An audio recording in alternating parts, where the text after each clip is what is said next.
నమస్కారం. WeTheLeader.org ఇది వచ్చేసి మన అన్నామలై బీజేపీ నుంచి బయటికి రాగానే ఒక పోర్టల్ ఓపెన్ చేశాడు వెబ్సైట్లో. అందులో మాతో పాటు జాయిన్ అయ్యేవాళ్ళు జాయిన్ అవ్వండి అన్నాడు. నాకు తెలిసి ఇప్పటికి ఇంకా 1 డే కూడా అవ్వాల. నేను మధ్యాహ్నం స్క్రీన్ షాట్ కూడా 13 లక్షలు చిల్లరంతో హార్డ్లీ 2 అవర్స్ బ్యాలెన్స్ అంతే 14.5 లక్షలు అయిపోయారు. ఇప్పటికి 14,35,000 ఏమో. తమిళనాడు ఓన్లీ తమిళం వాళ్ళే యాడ్ అవుతున్నారు. ఇది లీడర్షిప్ అంటే. అతను బీజేపీ నుంచి బయటికి రాగానే బీజేపీలోని కీలకమైన కూడా ఈయనతో వచ్చేశారు. ఎందుకు? ఆ బీజేపీలు సీనియర్లకు ఇంపార్టెన్స్ ఇస్తూ అసలు యూత్ ఐడియాలజీ తెలుసుకొని వాళ్ళకి ఏం కావాలో ఆ రకం ముందుకెళ్దామని చెప్తే అన్నామని వాళ్ళు వినలా. మీరు విన్నప్పుడు ఇంకెందుకే బాబు నాకు వద్దు అని అబ్దుల్ కలాం గారిని ఇన్స్పిరేషన్ తీసుకొని అన్నామలై త్వరలో రాజకీయ పార్టీ పెట్టేదానికి సంబంధించి అబ్దుల్ కలాంని ముందు పెట్టాడు. ఆ దిక్కుమల పెరియర్ గాడిని పెట్టాల. ఆ పెరియర్ పెద్ద ఎదవ. వాడు ఏకంగా రామాయణాన్ని తగలబెట్టాడు. దేవుళ్ళు అనరని మాట్లాడినాడు. వాడిని వారసత్వం తీసుకుంటారు ఈ దిక్కుమాలినటువంటి టీవీకే కానీ డిఎంకే కానీ డిఎంకే కానీ. ఏం చేద్దాం? ఆడున్న ప్రజలు వచ్చేసి నమ్మేశారట. వాడే పెద్ద సంఘ సంస్కృతి అన్నట్టు. తమిళని తమిళ భాషను తక్కువ చేసి మాట్లాడింది అతనే. అయినా సరే ఇప్పటికి కూడా వాళ్ళే కావాలి. వద్దు పెరియార్ వద్దు, ఈ ద్రవిడ సిద్ధాంతాలు వద్దు, జాతీయవాదం వద్దు. ముస్లిం అయినా కానీ అందరి గుండెల్లో ఉన్నాడు అబ్దుల్ కలాం. అటువంటి వాడు మాకు ఇన్స్పిరేషన్. అబ్దుల్ కలాం చక్కగా చదువుకున్నాడు, మంచి నాలెడ్జ్ ఉన్నటువంటి వాడు, దేశానికి రాష్ట్రపతిగా చేశాడు, భారత అవార్డు గ్రహీత, మిసైల్ మ్యాన్. సో అటువంటి అతను ఇన్స్పిరేషన్గా తీసుకుని ముందుకెళ్ళబోతున్నాడు.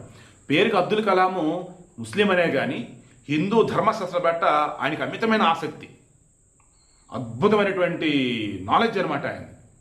సో ఇక్కడ ఏంటి, మీరు ఎవరైనా కానీ లీడర్ అంటే ఎలా ఉండాలో నేను చూపిస్తా. మీరు ఎవరైనా కానీ ఒక గొప్ప సమాజాన్ని ఎలా నిర్మించుకోవాలో నేను చెప్తా. నాతో పాటు నడవండి, మనం గొప్ప సమాజం నిర్మించుకుందాం. ఒకటే అన్నాడు ఈరోజు అన్నామలై, నాకు టీవీకే అన్నాడీఎంకే డిఎంకే పిఎంకే ఎలానో బీజేపీ కూడా నాకు అలాగే అన్నాడు. చాలు, దండం పెట్టేశాడు ఇంకంతే. సో ఇప్పుడు తమిళనాడు అసలు రాజకీయం మొదలు కాబోతుంది. ఈ అన్నామలైని రజనీకాంత్ తన పార్టీలోకి రమ్మని ఒకప్పుడు ఆహ్వానించాడు. బట్ అప్పుడు ఇంకా పార్టీ పెట్టలేదు. బట్ అప్పటికే బీజేపీకి మాట ఇచ్చినట్టు వెళ్తానండి అన్నాడు. ఆ తర్వాత తమిళనాడు వచ్చేటప్పటికి ఇక మన రజనీకాంత్ కూడా డ్రాప్ అయ్యాడు రాజకీయాల నుంచి. బట్ కలిసి చెప్పున్నాడు, మీరు పిలుస్తారు అలా అయిపోయినంటే ఏం పర్లేదు, ఆ దేవుడు శాసించాడు, ఆదేశించాడు, నేను ఆగిపోయాను, మీకు బీజేపీలో మంచి రాసిందేమో వెళ్ళండి అన్నాడు. ఇప్పుడు అక్కడి నుంచి బయటకు వచ్చేసాడు. రజనీకాంత్ గాడ్ ఫాదర్లా ఉంటాడు. రజనీకాంత్ అన్నామలైకి బ్యాక్ బోన్లా ఉంటాడు. రజనీకాంత్ ఖచ్చితంగా తమిళుల ఆరాధ్య దైవం. అన్నామలై పార్టీలు ఖచ్చితంగా అందరి శభాష్ అనిపించుకుంటూ ఉన్నాడు. ఇప్పుడు సరైనటువంటి ఒక పార్టీని మన ఇండియాలో చూడబోతున్నాం. ఇప్పుడు సరైనటువంటి నాయకుడిని తమిళ ప్రజలు చూస్తూ ఉన్నారు. ఐఎమ్ షూర్ త్వరలో అన్నామలై పార్టీ రాజకీయాల్లో సంచలనం సృష్టిస్తుంది. ఐఎమ్ షూర్ చదువుకున్న వాళ్ళు, కులం ఏదైనా కానీ, మతం ఏదైనా కానీ, ప్రాంతం ఏదైనా కానీ, ప్రజలకు సేవ చేద్దాం అనుకున్నటువంటి వాళ్ళు, మంచి ఐడియాలజీ కలిగినటువంటి వాళ్ళు అన్నామలైతో పాటు నడుస్తాడు, ఆ పార్టీలో ఉంటారు. ఖచ్చితంగా తమిళనాడులోని చెత్త రాజకీయాన్ని తుడిచేసి గొప్ప రాజకీయాన్ని ముందు పెట్టి ప్రజల్ని చైతన్యవంతులను చేస్తారు.